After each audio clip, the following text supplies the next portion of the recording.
A Chicago woman was killed in a drive-by shooting. Check it out. We begin with breaking news update. Detectives are trying to track down the man behind a deadly drive-by shooting. Police say it happened in the West Pullman neighborhood just after 9:30 last night. CBS News Chicago's Noel Brennan shows us how community groups are helping to prevent another night of violence. The police tape has been cleared, but violence prevention groups are now at work in this neighborhood, just hours after a woman was shot and killed on a front porch. We knock on doors and talk to people in the community. On Labor Day weekend, the work of Roseland Ceasefire does not stop. To help prevent the violence and the unnecessary shooting and killing in our communities. Aisha Monette is part of an outreach team walking the neighborhood near 118th and Indiana Avenue. Trying to get more information about the shooting and also help prevent retaliation. It's always different the next day when you see people back outside. Street Pastor Donovan Price is here to comfort the community after a shooting Friday night. Kind of a tumultuous scene, it was a shocking scene. A drive-by shooter left behind more than 24 shell casings on Indiana. Chicago police say a man in a dark-colored SUV fired the shots at a man and woman on the front porch of a home. 49-year-old Katrina Brown was hit twice and died at the hospital. Police say the man on the porch, who had a concealed carry license, shot back, but the drive-by shooter got away. It could be our families. It could be anyone, but it's so unfortunate for someone to lose their life due to unnecessary gun violence. This outreach team is on the streets of Chicago at least 3 days a week. And we're not giving up until we get some kind of information. And Pastor Price says he's out nearly every night. I generally respond to the majority of the homicides. He prays he won't have to do this work again tomorrow. I'm hoping that the weekend will be a calm weekend here. You can forget it, big dog. Let me tell you something. It's a fruitless, thankless job because the person that is over there doing a drive-by shooting it don't care nothing about you. And let me also say that the people of the community that knows who the person is that did the drive-by shooting, I would venture to say that the person that got the drive-by shooting done on him, the dude that shot back and then a 49-year-old woman that wound up getting killed, I bet you he know who his ops is. I bet you he know who the ops are. And it's unfortunate because she's probably, and I'm just assuming here, she's probably, because it sounds like it was a targeted attack, and this is what happens in our community, she was probably just the person that died as a result of being next to the person that was involved in stuff that they wasn't supposed to be into. 49-year-old woman, he already sitting up there strapped on the porch. She wound up getting killed.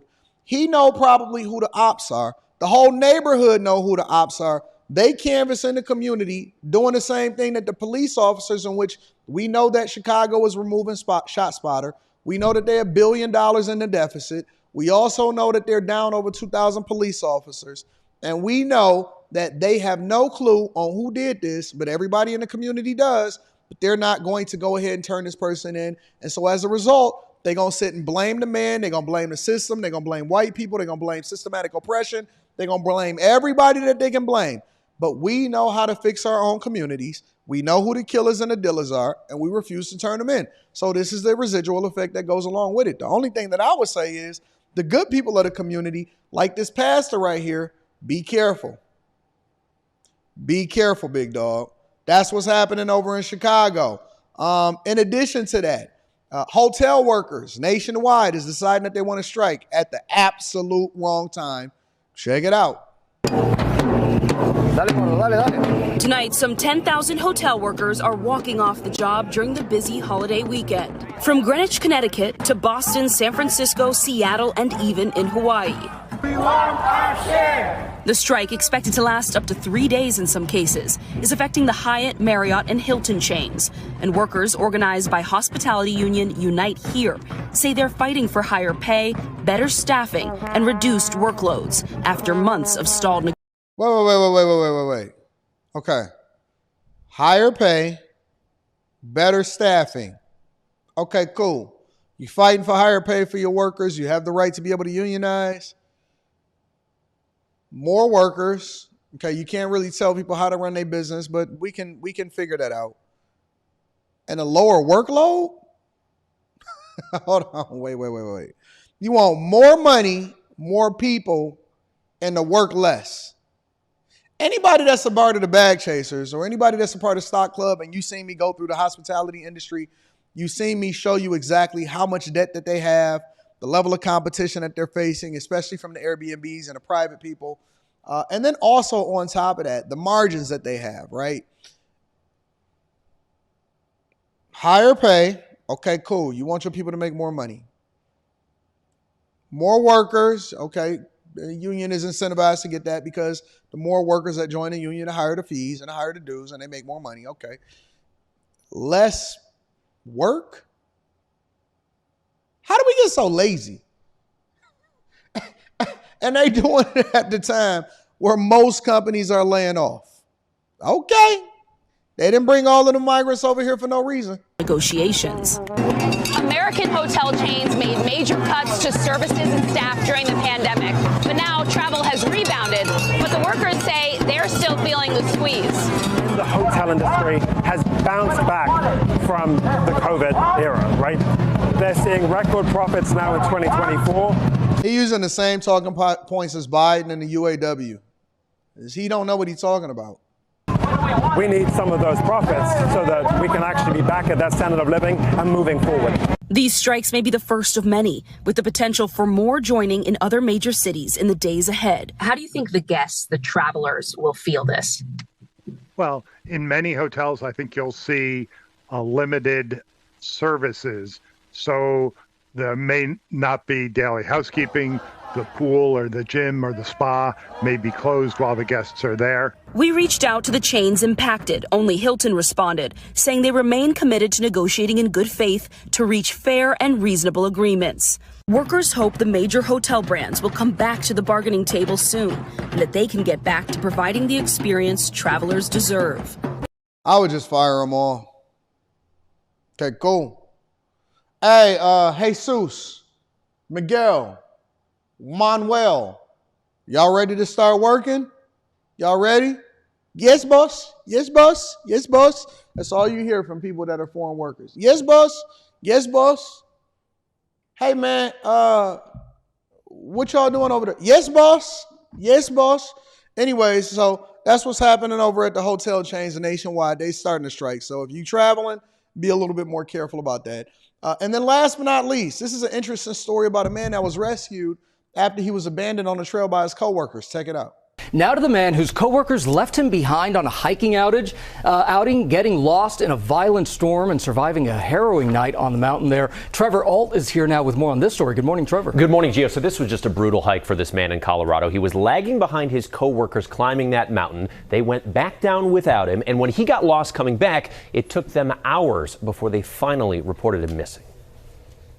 This morning, what started as an office hiking retreat turned into a rescue expedition in Colorado after a man was left behind by his coworkers. Officials say a group of 15 people started to climb 14,000-foot Mount Shivano early Friday morning, but in what might cause some awkward encounters at the office in the coming days and weeks, one member of their party was left to complete his final summit push alone. Our subject was getting close to the summit and took a break. And some of the people who were in his group were already starting to head down. He decided to carry on up to the summit. On their incident report, rescue crews say once Steve Stefanides started to climb down, he became disoriented, claiming his coworkers had picked up the objects which they had placed to mark the way back. Sound like they tried to leave him for dead. Oh. How y'all gonna pick up the markers, but you seen me going past?